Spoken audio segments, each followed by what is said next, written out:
I returned from an investment trip a little earlier than expected. I didn't tell my family. I wanted to surprise my wife. When I arrived, I noticed a baby gender reveal party was happening. The father, my own son-in-law, my daughter's widower. I'm glad to have you here. Follow my story until the end and comment the city you're watching from, so I can see how far my story has reached. I've always believed that some moments in life divide your existence into a clear before and after. Standing in my own driveway at 6:30 in the evening on that Tuesday, watching pink and blue balloons floating above my front porch, I realized I was living one of those moments. The investment trip to Denver had ended a day early. The real estate portfolio review that was supposed to take until Wednesday wrapped up by lunch on Tuesday, and instead of staying another night at the Marriott, I decided to surprise Ashley. After 31 years of marriage, I still enjoyed seeing her face light up when I came home unexpectedly. My black Cadillac sat quietly in the driveway as I pulled my overnight bag from the trunk. The house looked different somehow. There were cars I didn't recognize parked along our street, and the sound of laughter and music drifted from the backyard. My first thought was that Ashley had invited her book club over, though they usually met on Thursdays. I walked up the stone pathway, noticing the decorations more clearly now. Not just balloons, but streamers in pastel colors, and a banner stretched across the front door that made my blood run cold. Welcome, baby Mitchell. Mitchell, Vincent's last name. My hand froze on the door handle. Vincent was my son-in-law, or rather, my late daughter's husband. Sarah had been gone for 2 years now, taken by cancer at just 28 years old. Vincent had been devastated naturally. Ashley and I had taken him under our wing, treated him like the son we'd never had. He'd been eating dinner with us twice a week, spending holidays at our house, calling Ashley Mom the way Sarah used to. But a baby shower? Vincent hadn't mentioned dating anyone, let alone getting someone pregnant. I pushed open the front door, setting my bag down quietly in the foyer. The voices were clearer now, coming from the back patio. I could hear Ashley's distinctive laugh, the one she used when she was the center of attention. There were maybe 15 or 20 people out there, from what I could tell. Moving through the living room toward the kitchen, I caught fragments of conversation through the sliding glass door. "Oh, Vincent, you must be so excited," someone was saying. "Well, it wasn't exactly planned," came Vincent's voice, followed by nervous laughter. "But Ashley and I, we're over the moon about it. Ashley and I." The words hit me like a physical blow. I pressed myself against the kitchen wall, my heart hammering so hard I was sure someone would hear it. Through the gap in the curtains, I could see them clearly now. Ashley stood next to Vincent by the outdoor fireplace, her hand resting on a small but unmistakable bump beneath her flowy blue dress. She was glowing in that way pregnant women do, radiant and proud. Vincent had his arm around her waist, and they were both smiling at something Mrs. Henderson from next door was saying. My Ashley. My 62-year-old wife was pregnant with my dead daughter's husband's baby. The scene felt surreal, like watching a movie where the actors were all playing the wrong parts. These were people I knew, people from our church, from the country club, from our neighborhood, and they were all here celebrating my wife's pregnancy with my son-in-law, as if this was the most natural thing in the world. "How far along are you now?" asked Janet Morrison, Ashley's closest friend. 4.5 months, Ashley replied, her voice bright and happy. We wanted to wait until we were sure everything was okay before we told everyone. 4.5 months. I did the math in my head, my stomach churning. That put the conception sometime in late January or early February, right around the 2nd anniversary of Sarah's death. I watched as Vincent leaned down and kissed the top of Ashley's head, a gesture so intimate and natural that it was clear this wasn't new between them. This wasn't some sudden romance born of shared grief. This was established, comfortable, real. "Lawrence is going to be such a proud grandfather," someone said, and I saw Ashley's face change for just a moment, a flicker of something, guilt maybe, before she recovered her smile. "He's going to be thrilled," she said smoothly. "He's been wanting to be a grandfather for so long." The lie came so easily to her lips that I wondered how many others she'd told me over the years. How long had this been going on? How long had I been living with a stranger? I backed away from the window, my legs suddenly unsteady. In my own kitchen, surrounded by the familiar smell of Ashley's vanilla candles and the sound of my wife celebrating her pregnancy with another man, I felt completely lost. My phone buzzed in my pocket. A text from Ashley, sent 3 hours ago. Missing you, honey. Can't wait for you to come home tomorrow. Making your favorite pot roast for dinner. Even now, she was lying to me. Even with a house full of people celebrating her affair baby, she was still playing the devoted wife via text message. I thought about walking outside, about confronting them all, about demanding an explanation, but something held me back. Maybe it was the shock, or maybe it was the businessman in me that had learned never to act when emotions were running high. Whatever it was, I found myself moving toward the garage instead. I sat in my car in the darkness, listening to the muffled sounds of celebration from my backyard. My hands shook as I scrolled through my phone, looking for a number I hadn't called in months. Richard Blackstone, my attorney for the past 15 years, the man who'd handled Sarah's estate, who knew every detail of my finances and Ashley's legal standing in them. The phone rang twice before his familiar voice answered. "Lawrence? This is unexpected. How was Denver?" "Richard," I said, my voice steadier than I felt. "I need to see you first thing tomorrow morning. And I need you to pull every document related to Vincent Mitchell's inheritance from Sarah's estate. Every single paper." There was a pause. "Is everything all right?" I watched through the garage window as Vincent appeared at the back door, beer in hand, scanning the yard with the satisfied look of a man whose life was exactly where he wanted it to be. "No," I said quietly. "Everything is very much not all right." The laughter from the patio seemed to mock me as I ended the call. Tomorrow I would begin to understand exactly how deep this betrayal went. Tonight I would sit in my car and try to process the fact that my life as I knew it was over. I didn't sleep that night. How could I? Instead, I checked into the Hampton Inn 15 minutes from our house and lay on the stiff hotel mattress, staring at the ceiling and replaying every interaction I'd had with Ashley and Vincent over the past months. The signs had been there. God help me. They'd been right in front of my face, and I'd been too trusting, too comfortable in my marriage to see them. Ashley's sudden interest in yoga classes that ran late into the evening. "I'm really getting flexible again, honey," she'd said with a laugh that now made my skin crawl. Vincent's frequent visits that seemed to happen whenever I was out of town on business. "He gets so lonely in that apartment," Ashley would explain. "Sarah would want us to take care of him." Sarah, my beautiful, vibrant daughter who'd fought cancer for 18 months with a courage that humbled everyone who knew her. She'd been gone for 2 years, 4 months, and 16 days. I knew because I still counted. Every morning when I woke up, part of me expected to get a call from her, to hear her voice asking if she could come over for Sunday dinner, or if I wanted to meet her for lunch. The grief had nearly destroyed Ashley and me both. We'd barely spoken for months after the funeral. We moved around each other like ghosts, both lost in our own pain. I'd thrown myself into work, taking on more investment projects than I could handle, traveling constantly just to escape the silence in our house.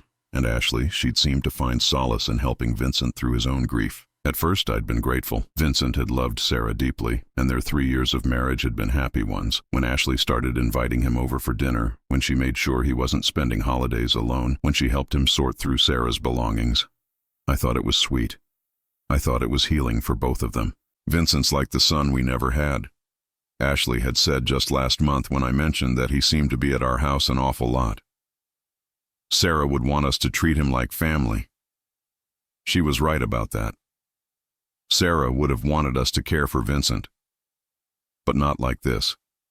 Never like this. I thought about the past few months, how Ashley had seemed happier, more energetic. I'd attributed it to her finally moving past the worst of her grief. She'd started wearing makeup again, buying new clothes, talking about redecorating the house. Last week she'd mentioned wanting to convert Sarah's old bedroom into something else. "It's been 2 years, Lawrence," she'd said when I hesitated. Sarah wouldn't want us to keep it as a shrine forever. At the time, I thought she was being healthy, moving forward. Now I realized she'd been making room for Vincent to move in permanently, making room for their baby, the baby. I kept coming back to that, to the image of Ashley's hand resting protectively on her bump, to Vincent's arm around her waist. 4.5 months along, she'd said, which meant they'd conceived in late January. January 28th had been the 2nd anniversary of Sarah's death. Ashley and I had visited the cemetery together that morning, leaving flowers on Sarah's grave. I'd held Ashley while she cried, thinking we were sharing our grief, thinking we were honoring our daughter's memory together. Had Ashley gone home from the cemetery and slept with Vincent that same day? Had they used Sarah's death anniversary as some kind of twisted justification for their affair? My phone buzzed. A text from Ashley. "Where are you? Your car's not in the garage. Are you okay?" I stared at the message, my thumb hovering over the keyboard. Part of me wanted to confront her right then, to call and demand an explanation. But another part of me, the part that had built a successful investment business by thinking strategically rather than emotionally, told me to wait. I needed to understand exactly what I was dealing with before I acted. I needed to know how long this had been going on, how much money might be involved, what legal rights Vincent actually had to Sarah's inheritance, because that was another piece of this puzzle that didn't make sense. When Sarah died, she'd left everything to Vincent, as was natural. But the inheritance had included assets that originally came from my family, investments I'd given Sarah over the years, property that had been in the Hartwell family for generations. Vincent had asked Ashley to help him manage it all, claiming he didn't understand finances the way Sarah had. Ashley had been managing Vincent's inherited portfolio for almost 2 years now. She had power of attorney over assets worth nearly $800,000, money that Sarah had intended for Vincent to use to build a new life without her. Had Ashley been building that new life with him instead? At 5:30 in the morning, I finally gave up on sleep and drove to my office. The building was empty except for security, but I needed the familiar space to think clearly. I made coffee in the break room and sat at my desk, surrounded by family photos that now felt like evidence of a life I'd only imagined I was living. There was our wedding photo from 1993, Ashley radiant in white lace, me convinced I was the luckiest man alive. There was Sarah at her college graduation, sandwiched between Ashley and me, all of us beaming with pride. There was Sarah's wedding day, Vincent looking nervous in his tuxedo while Sarah glowed with happiness. Had Vincent been attracted to Ashley even then? Had Ashley noticed Vincent as more than just her daughter's husband? The thought made me physically ill. At 8 o'clock sharp, I called Richard Blackstone's office. "I'll be there in 20 minutes, I told his secretary, "and I need to see every document related to Vincent Mitchell's inheritance. Every single paper he signed, every transaction Ashley has made on his behalf, everything." "Mr. Hartwell, is there a problem with the estate settlement?" I looked out my office window at the city I'd lived in my entire life, at the skyline I knew as well as my own reflection. Everything looked the same as it had yesterday, but nothing would ever be the same again. "That's what I intend to find out," I said. As I drove to Richard's office, my phone rang. Ashley's name flashed on the screen. I let it go to voicemail, then immediately listened to the message. "Lawrence, honey, where are you? I'm worried sick. Your flight wasn't supposed to get in until this afternoon. Please call me back as soon as you get this. I love you." The ease with which she lied even now was breathtaking. Even knowing I might have seen the party, might have questions, she was still playing the role of the concerned wife. How long had she been this good at deception? How many years of our marriage had been built on lies I was too trusting to see? I pulled into Richard's parking lot and sat in my car for a moment, gathering my strength. Whatever I learned in the next hour would determine the rest of my life. Whether I could save my marriage, whether I wanted to, whether Vincent had any legal right to the money he'd been living off of. But first, I needed to know the truth, all of it. As I walked toward Richard's office, I made myself a promise.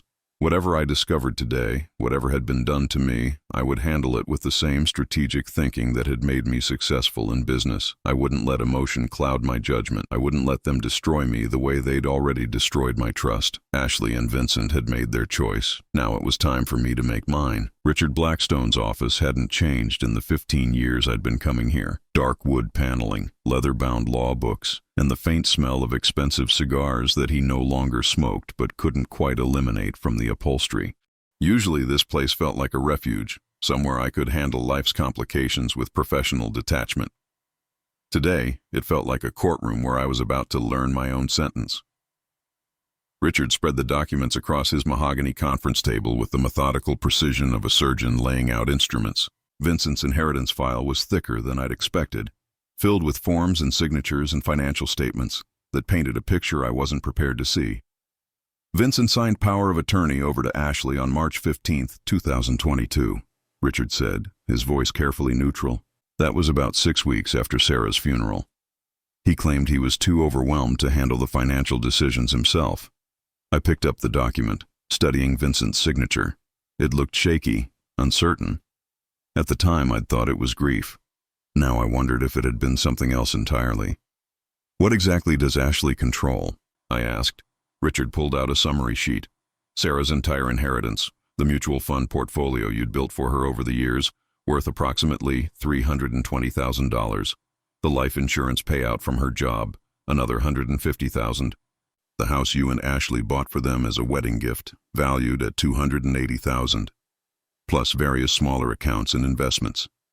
$750,000. $750,000 that Vincent had signed over to my wife's control just weeks after my daughter's funeral. And what has Ashley done with it? Richard's expression grew uncomfortable. "That's where things get interesting, Lawrence. She's been very active in managing the portfolio, perhaps too active." He handed me a stack of bank statements and transaction records. As I flipped through them, a pattern emerged that made my stomach clench. Regular transfers out of Vincent's accounts and into accounts I didn't recognize. Investment purchases that made no financial sense. Money being moved around in ways that looked less like portfolio management and more like money laundering. "Richard," I said slowly, "some of these accounts, I don't recognize the numbers." That's because they're joint accounts," he said quietly. "Joint accounts between Ashley and Vincent, opened in April of last year. April of last year, 13 months ago. This affair hadn't started recently.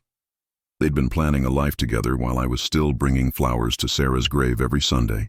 "There's more," Richard continued, pulling out another folder. "Vincent applied for a mortgage 3 months ago. He wanted to buy a house in Maple Grove, that new development on the north side of town. The application was co-signed by Ashley. I knew Maple Grove. It was where young families moved when they were ready for more space, better schools, where people went when they were planning to raise children. Did the mortgage go through? No, that's the interesting part. Vincent doesn't actually have legal ownership of most of the assets he thinks he does." I looked up from the papers, not understanding. Richard leaned forward, his lawyer instincts taking over. "Lawrence, when Sarah wrote her will, she was very specific about certain provisions. She left Vincent the right to live in the house for up to 5 years, and she left him access to investment income for the same period. But the principal amounts, the core assets, they revert to her estate after 5 years, unless Vincent remarries." The words hit me like a physical blow. Remarries? Sarah was protecting him, in her way. She wanted him to have security while he grieved and got back on his feet. But she also wanted to make sure that if he found love again, her money would go toward his new life, not just disappear into someone else's family. I felt a bitter laugh building in my chest. Sarah, even in death, had been wiser than her father. She'd known that Vincent might move on, might find someone else. She just hadn't imagined that someone would be her own mother.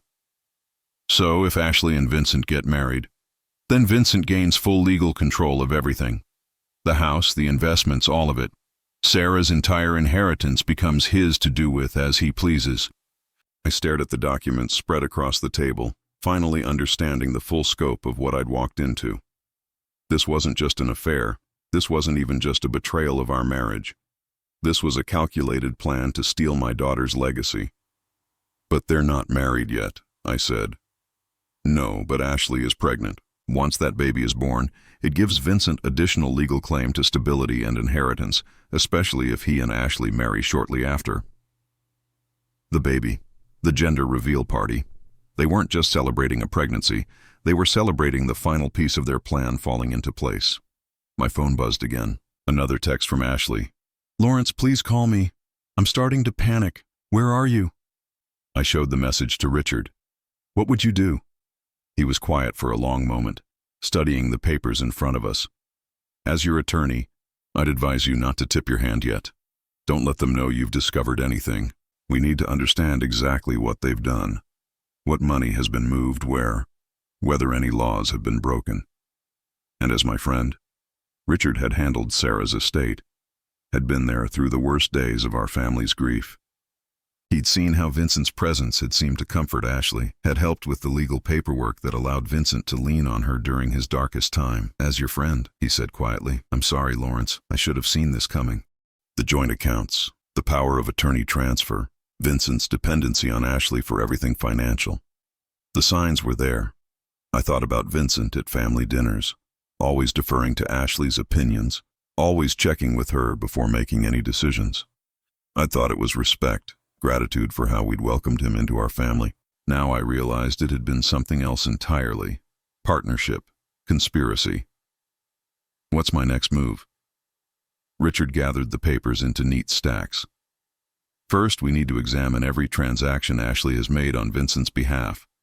If she's been moving money inappropriately, that's a breach of fiduciary duty at minimum, potentially fraud depending on Vincent's level of awareness. You think Vincent knows what she's been doing with the money? Lawrence, Vincent co-signed mortgage applications and opened joint bank accounts. Either he's completely financially illiterate, or he's been an active participant in whatever scheme they've been running. I thought about Vincent at last month's Sunday dinner, mentioning casually that he was thinking about moving to a bigger place, somewhere with room for a family someday. Ashley had smiled and squeezed his hand, saying something about how Sarah would want him to be happy, to find love again. They'd been planning this right in front of me. They'd been using my dead daughter's memory as cover for stealing her inheritance. How long do I have before Vincent's 5-year limit is up? Richard consulted his calendar. Sarah died in February of 2022, so Vincent has until February of 2027 to either remarry or forfeit principal control of the inheritance. But if he marries Ashley, the timeline becomes irrelevant. 3 more years. Unless they married first, which given Ashley's pregnancy seemed increasingly likely. I stood up from the conference table, my legs unsteady. Everything I thought I knew about my life, my marriage, my family, had been turned upside down in the span of 24 hours. Richard, I need you to do something for me. Anything. I want you to freeze every account that Ashley has power of attorney over, today, right now. Richard's eyebrows rose. Lawrence, that's a significant step. Once we do that, there's no going back to the way things were. I looked out his office window at the street below, watching normal people go about their normal days, probably trusting that the people they loved weren't systematically betraying them. There's no going back anyway, I said. They made sure of that the moment they decided to build their future on my daughter's grave. As Richard picked up his phone to start making calls, I felt something shift inside me. The shock was giving way to something colder, more calculating. Ashley and Vincent had played a long game, but they'd made one crucial mistake. They'd underestimated me. And now it was my turn to play. The financial records were damning, but I needed more than numbers on paper. I needed to understand when this betrayal had truly started and, more importantly, whether Sarah had known about it before she died. I hired Marcus Webb, a private investigator I'd used occasionally for business due diligence. Marcus was discreet, thorough, and expensive, but given what I was dealing with, money was the least of my concerns. I met him at his office downtown, a modest space that belied his reputation for uncovering truths people desperately wanted to keep buried. I need to know everything, I told him, sliding a check across his desk. How long this has been going on, where they've been meeting, what they've been saying to people, and I need to know if my daughter was aware of any of this before she died. Marcus, a thin man in his 50s with gray hair and intelligent eyes, didn't ask unnecessary questions. He simply nodded and got to work. 3 days later, he called me with preliminary findings that made my blood run cold. Lawrence, you need to see this in person. Can you meet me at my office? When I arrived, Marcus had a laptop open on his desk, along with several file folders and what appeared to be printed photographs. The expression on his face told me everything I needed to know before he said a word. How bad is it? I asked. Worse than you probably imagined. Ashley and Vincent have been involved for at least 18 months, possibly longer. I have photographic evidence of them together dating back to last summer, and credit card records that suggest they've been traveling together for even longer than that. He showed me the photographs first. Ashley and Vincent at a restaurant I didn't recognize, holding hands across the table. Ashley and Vincent entering a hotel in Richmond during a weekend when Ashley had told me she was visiting her sister. Ashley and Vincent at a doctor's appointment, her hand resting on her barely visible bump while Vincent filled out paperwork. The doctor's appointment was 2 weeks ago, Marcus explained. Vincent is listed as the father on the intake forms. They're having a girl, by the way. A girl. They were having a daughter, while my own daughter's body lay cold in Riverside Cemetery. What else? I asked, my voice steady despite the rage building in my chest. Marcus opened one of the file folders. I spoke with several people who know them both. Neighbors, friends from your church, staff at places they frequent together. The consensus is that most people assumed they were grieving together after Sarah's death, and then gradually realized it had become something more. When did people start to notice? The general timeline seems to be that people started seeing them together more frequently around the first anniversary of Sarah's death. By last summer, most people who knew them well suspected something was going on, but no one wanted to say anything out of respect for your family's grief. One year, while I'd been throwing myself into work to cope with losing Sarah, my wife had been falling into bed with my son-in-law. But here's where it gets more complicated. Marcus continued. I managed to track down Sarah's oncology nurse, a woman named Patricia Mills, who worked closely with your daughter during her final months. She agreed to speak with me off the record. He paused, studying my face carefully. Lawrence, Patricia told me that Sarah had concerns about her mother and Vincent during her last few weeks of life. She didn't want to burden you with it while you were already dealing with her illness, but she'd noticed things. Text messages between Ashley and Vincent that seemed too frequent, too intimate. Times when she'd call home and Vincent would already be there, even when Ashley hadn't mentioned he was coming over. My hands clenched into fists. Sarah knew. Patricia thinks she suspected. She said Sarah mentioned once that she hoped her mother wasn't getting too attached to Vincent, that it might make it harder for him to move on after she was gone. Patricia got the impression that Sarah was trying to protect everyone, even from her deathbed. I felt something break inside me. My daughter, dying of cancer, had been worried about protecting me from the truth about my wife's affair. She'd carried that burden alone while fighting for her life. There's more, Marcus said gently. Patricia also told me that during Sarah's final week, she asked to speak with Vincent privately. After that conversation, Vincent seemed different, quieter, more distant. Patricia thought maybe Sarah had talked to him about moving on, about not getting stuck in grief. But now we know she probably confronted him about the affair. Marcus nodded grimly. That's my assessment. And if that's true, then Vincent and Ashley have been living with the knowledge that Sarah knew about their betrayal before she died. I thought about Sarah's funeral, about how devastated Vincent had seemed, how Ashley had comforted him through his tears. I'd thought they were grieving together. Instead, they'd been carrying the guilt of knowing they'd hurt Sarah in her final days. What about the money trail? I asked. Marcus opened his laptop and pulled up a spreadsheet. This is where things get really interesting. Ashley hasn't just been managing Vincent's inheritance. She's been systematically transferring it into accounts that benefit her directly. He walked me through the transactions. Money from Vincent's investment accounts being used to pay off Ashley's credit cards. Funds from Sarah's life insurance being used to renovate our house. Improvements that had nothing to do with Vincent's needs. Most significantly, nearly $40,000 had been moved into a savings account that Ashley had opened in her name only. Vincent would have had to sign authorization for most of these transfers, Marcus explained. So either he's completely unaware of what she's been doing, or he's been complicit in defrauding his own inheritance.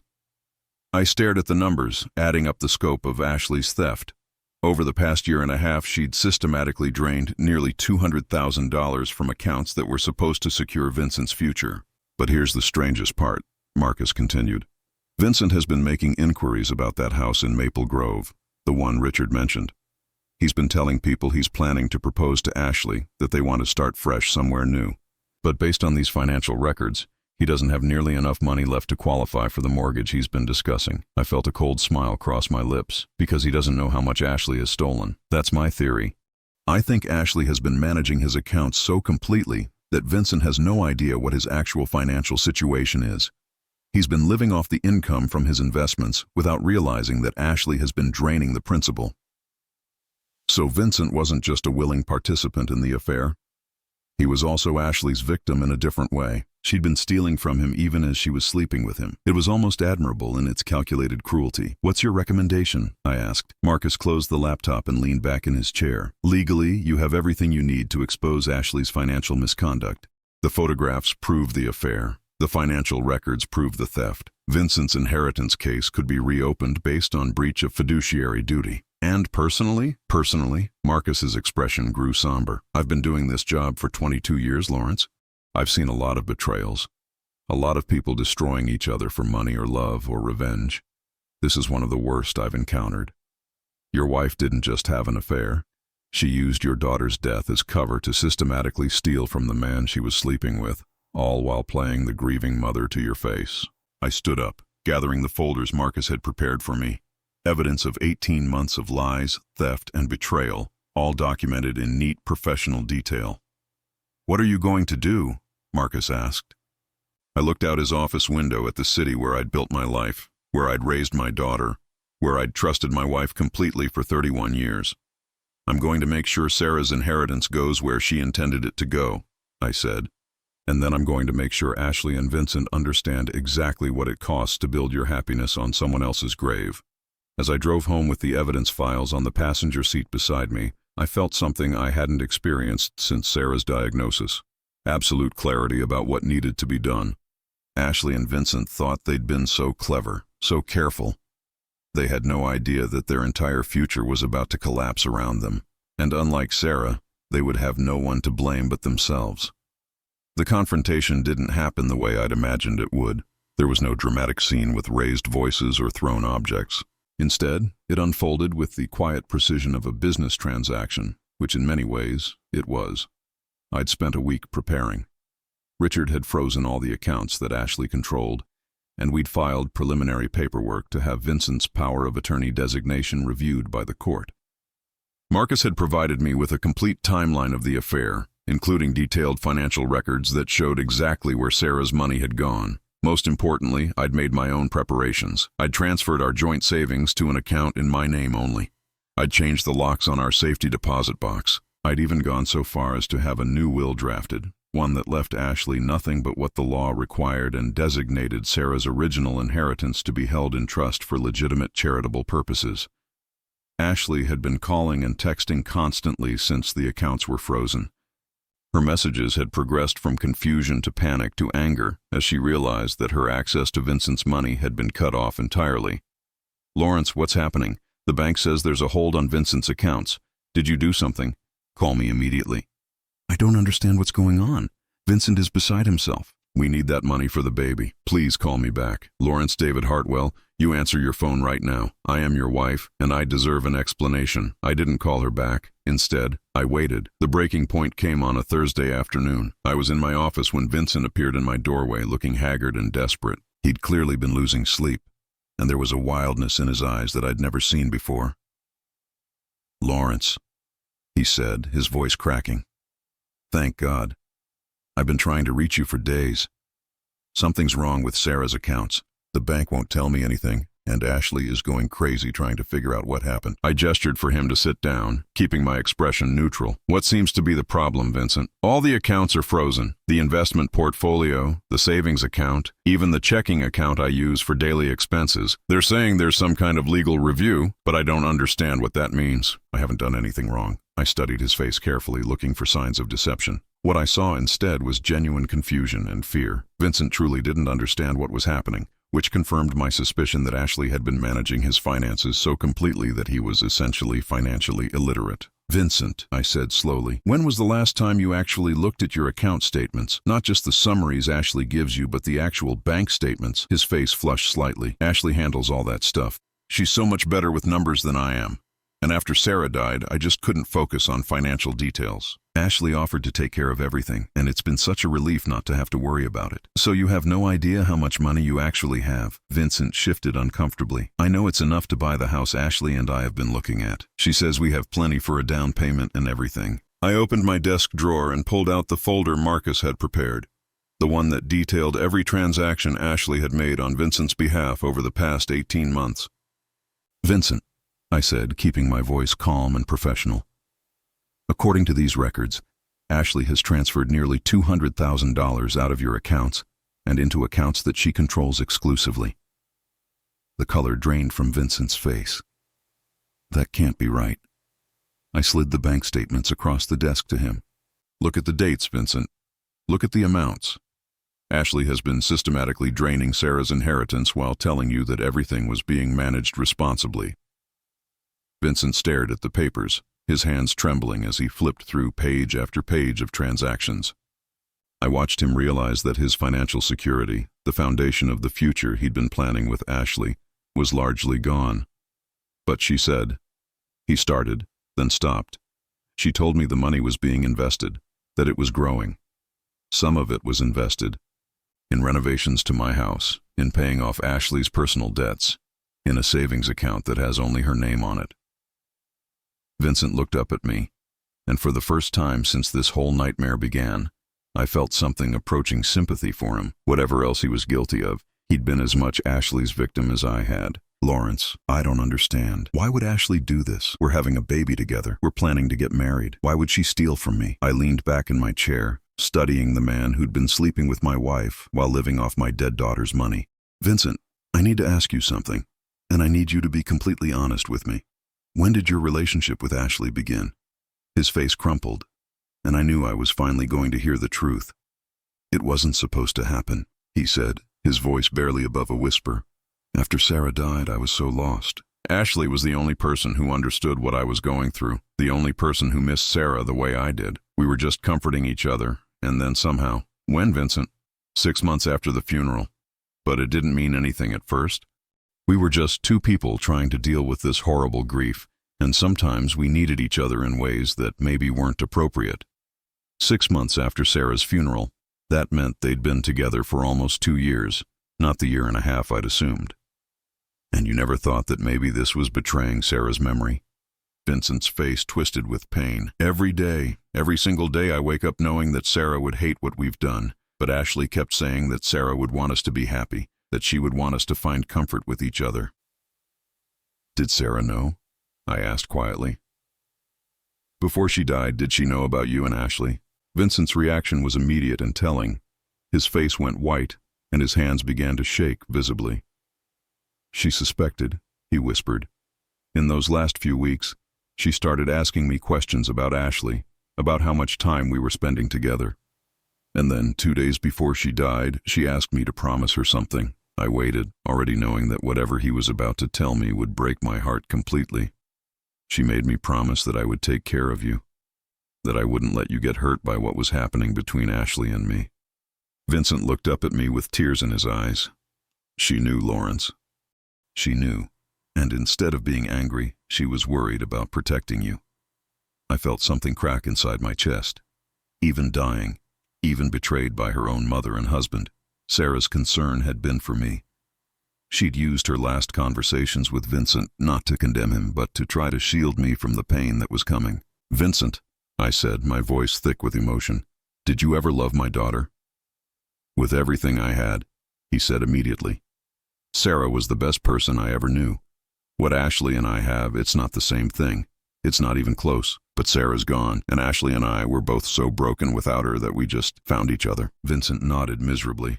I know it's wrong. I know Sarah would be disappointed in me, but I can't change what happened, and now Ashley's pregnant, and I thought we could build something real together, something that would honor Sarah's memory instead of dishonoring it. I looked at this broken man sitting across from my desk, the man who'd loved my daughter and betrayed her memory, who'd been manipulated and robbed by my wife even as he was sleeping with her. The situation was so twisted, so layered with deceit and self-deception, that I almost didn't know where to direct my anger. Almost. Vincent, I said, Ashley has been lying to both of us. But there's a difference between you and me. I never chose to betray Sarah's memory. I picked up my phone and dialed Ashley's number. This time I was ready to talk. She answered on the first ring. Lawrence, finally. Where have you been? Vincent is panicking about the accounts, and I need to know what's going on. Come to my office, I said calmly. Both of you, right now. We're going to have a conversation about Sarah's inheritance and about exactly how you've been managing it. There was a long pause. Lawrence, I can explain everything.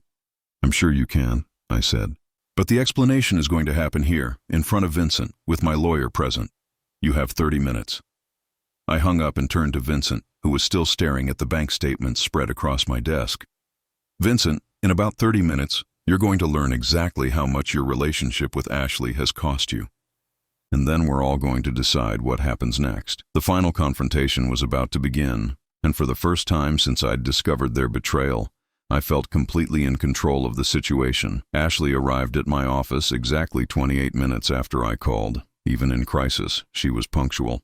She walked in wearing a flowing maternity dress in soft pink, her hair perfectly styled, looking every inch the glowing, expectant mother. Only the tightness around her eyes betrayed her panic. Richard was already there, seated at my conference table with Vincent's inheritance file spread before him. Vincent sat slumped in his chair, still processing the financial devastation Ashley had wrought. I remained behind my desk, the position of power in the room, watching my wife of 31 years prepare to lie to me one final time. "Lawrence, sweetheart," Ashley said, her voice trembling with practiced vulnerability. "I don't understand what's happening. Why are Vincent's accounts frozen? We need that money for the baby, for the house we're planning to buy." "Sit down, Ashley." She hesitated, perhaps sensing the finality in my tone, then lowered herself carefully into the remaining chair. Her hand moved instinctively to her belly, a gesture I'd once found endearing when she was pregnant with Sarah. "Vincent," I said, "show Ashley the bank statements." Vincent pushed the papers across the table with shaking hands. Ashley glanced at them, and I watched her face change as she realized exactly how much I knew. "I can explain this," she said quickly. "The money transfers, they were all legitimate. I was consolidating accounts, making investments that would benefit Vincent in the long run." Richard cleared his throat. "Mrs. Hartwell, according to these records, you transferred $43,000 from Mr. Mitchell's investment account directly into a personal savings account that bears only your name. How does that benefit Mr. Mitchell?" Ashley's composure cracked slightly. "That money was for household expenses. Vincent has been living with us, eating our food, using our utilities. I was simply recovering some of those costs." "For 2 years?" I asked quietly. "You were charging Vincent $43,000 to live in our guest room?" "That's not what I meant," she said, but her voice lacked conviction. Richard continued methodically. "There's also the matter of $18,000 used to renovate your master bathroom, $12,000 to pay off your personal credit cards, and nearly $30,000 in what appear to be cash withdrawals over the past 18 months. With each number Richard recited, Ashley seemed to shrink further into her chair. Vincent stared at her with growing horror. "Ashley," Vincent said, his voice barely audible, "you told me we had enough money for the house. You said Sarah's inheritance was being managed conservatively, that it was growing." Ashley turned to him, tears welling in her eyes. "It was growing, Vincent. I made some investments that didn't work out, but I was trying to increase the portfolio value." "By buying yourself a new bathroom?" Vincent's voice was getting stronger, anger replacing shock. "By paying off credit cards I didn't even know you had?" "I was protecting you," Ashley said desperately. "After Sarah died, you were so fragile. I didn't want you to worry about financial details when you were still grieving." I stood up slowly, walking to the window that overlooked the city center. From here, I could see the spire of St. Matthew's Church, where we'd attended Sarah's funeral service, where Ashley had cried in my arms while her lover sat in the front pew, both of them knowing what they'd done to our daughter's last days. "Ashley," I said without turning around, "when did you start sleeping with Vincent?" The silence in the room was absolute. I could feel the weight of Richard's professional discomfort, Vincent's shame, and Ashley's panic pressing against my back. "Lawrence, please," Ashley whispered. "This isn't the time or place for that kind of accusation." I turned to face her. "Vincent has already told me, 6 months after Sarah's funeral." "Which means you were grieving our daughter's death by having an affair with her widowed husband." Ashley's face crumpled, and for a moment I saw a flash of the woman I'd married 3 decades ago, the woman who'd cried with joy when we learned she was pregnant with Sarah, the woman who'd held my hand through Sarah's cancer treatment. "I didn't plan for it to happen," she said, tears streaming down her face. "We were both so broken, Lawrence. You were never home. You were always traveling, always working. Vincent and I were the only ones who truly understood what we'd lost." "What you'd lost?" The words came out harsher than I'd intended. "You lost Sarah because you were too busy building a relationship with her husband to be there for her when she was dying." "That's not true," Ashley protested. "I was there for every appointment, every treatment." "But Sarah knew, didn't she?" I watched Ashley's face carefully. "She figured out what was happening between you and Vincent before she died." Ashley's silence was answer enough. Vincent buried his face in his hands. "She confronted you," I continued. "My daughter, dying of cancer, had to spend her final days worrying about the fact that her mother was sleeping with her husband." "It wasn't like that," Ashley said weakly. "Then what was it like?" I asked. "Because from where I'm sitting, it looks like you used Sarah's death as an opportunity to steal her husband and her money." Richard intervened gently. Lawrence, perhaps we should focus on the financial irregularities. Mrs. Hartwell, you've been acting as Mr. Mitchell's financial power of attorney for nearly 2 years. During that time, you've transferred approximately $200,000 out of accounts designated for his benefit. Some of these transfers appear to violate your fiduciary duty. Ashley lifted her chin, and I saw a flash of the manipulative woman who'd been lying to me for 2 years. I improved Vincent's life substantially. He's been living rent-free, eating home-cooked meals, receiving emotional support during the most difficult period of his life. The money I used was compensation for services rendered. Services rendered, I repeated. Is that what you call sleeping with him? I call it love, Ashley said, her voice gaining strength. Something you might understand if you'd been home occasionally during the past 2 years, instead of throwing yourself into work to avoid dealing with Sarah's death. The accusation hit its mark, and Ashley knew it. I had been traveling more, working longer hours, avoiding the empty spaces that Sarah's absence had created in our home, but I hadn't been avoiding them by betraying her memory. Vincent finally looked up from his hands. Ashley, you stole from me. I provided for you, she shot back. I gave you a home, a family, a future. What did you have before me? Nothing. You were living in that depressing apartment, barely functional, drowning in grief. I saved you. By lying to me about my finances, by making me believe I had money I didn't have, by getting pregnant without telling me we couldn't afford the life you were promising. Ashley's facade finally cracked completely. The baby changes everything, she said desperately. Once we're married, Vincent will have full legal control of Sarah's inheritance anyway. The money transfers won't matter then. I felt a cold smile cross my face. Actually, Ashley, that's where you're wrong. Richard opened a different folder. Mrs. Hartwell, your husband has filed for divorce. As part of the proceedings, he's also petitioning the court to remove you as Mr. Mitchell's power of attorney due to breach of fiduciary duty. Ashley's face went white. You can't do that. I can, I said simply. And I have. Moreover, the court has appointed an independent financial manager to oversee what remains of Vincent's inheritance. You no longer have access to any of Sarah's money. Vincent, Ashley turned to him desperately. We can fight this.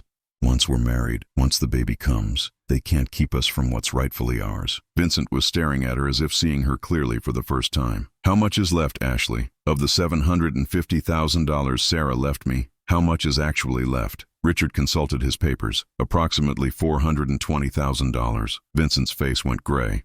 You spent over $300,000 without telling me? I invested it, Ashley insisted. I was building our future together. You were stealing from me while I was sleeping with you. Vincent's voice was flat, emotionless. You were robbing me blind while telling me you loved me. He stood up slowly, looking at Ashley with something approaching disgust. Sarah knew, didn't she? She knew what kind of person you really were, and she tried to warn me. Ashley reached for him desperately. Vincent, please, we're having a baby together. We're going to be a family. Vincent stepped away from her. No, Ashley, we're not. I can't build a life with someone who's been lying to me about everything. I watched my wife's world collapse around her, and I felt nothing but a cold satisfaction. She'd calculated every move, manipulated every situation, stolen from the people who'd trusted her most. Now she was facing the consequences. Lawrence, she said, turning to me with the desperation of someone who'd run out of options. Please, I know I made mistakes, but we can work through this. We've been married for 31 years. That has to mean something. I looked at the woman I'd shared most of my adult life with, the woman who'd given birth to my daughter, the woman who'd betrayed everything I'd thought we'd built together. It did mean something, Ashley, right up until you decided that sleeping with our daughter's husband was more important than honoring her memory. I loved her too, Ashley whispered. No, I said firmly. You loved what she could give you. You loved the access her death gave you to Vincent and his inheritance. You loved the opportunity it created for you to build a new life while I was too grief-stricken to notice what you were doing. I picked up the divorce papers Richard had prepared and set them on the table in front of her. You have a choice, Ashley. You can sign these papers and accept a simple, uncontested divorce. You'll receive exactly what the law requires and nothing more. Or you can fight me, and I'll make sure that everyone in this town knows exactly what you did to Sarah's memory and Vincent's inheritance. Ashley stared at the papers, then at Vincent, then at me. The room was silent except for the sound of her quiet crying. Finally, she picked up the pen. 6 months later, I stood in the cemetery where Sarah was buried, placing fresh flowers on her grave. The headstone was simple black granite with her name, dates, and a line from her favorite poem, "She walks in beauty like the night." Vincent had moved back to his hometown in Virginia, using what remained of his inheritance to buy a small house and start over. We'd spoken once since the confrontation in my office. He'd called to thank me for stopping Ashley before she could steal everything, and to apologize for the pain he'd caused. "I loved Sarah," he'd said. "I need you to know that was real." "I know," I'd told him. "But love isn't enough when you don't have the courage to honor it." Ashley had signed the divorce papers and moved to Florida, where her sister lived. The baby would be born in 2 months, and she'd made it clear that she expected no help from me. That was fine. I'd done enough helping Ashley for one lifetime. As for me, I sold the house that had held so many memories, both beautiful and painful. I bought a smaller place near the mountains, somewhere I could see the sunrise every morning, and remember that each day was a gift Sarah would never have again. I wasn't angry anymore. Anger required caring about people who'd proven they didn't deserve it. Instead, I felt something I hadn't experienced in years. Peace. The peace that comes from finally understanding the truth about the people in your life and having the courage to act on that knowledge. Sarah would have wanted me to be happy. Not the artificial happiness Ashley had built on lies and theft, but the real happiness that comes from living with integrity and honoring the people who'd truly loved you. I touched the headstone gently, said a quiet goodbye, and walked away. I had a new life to build, and this time I was going to build it on solid ground.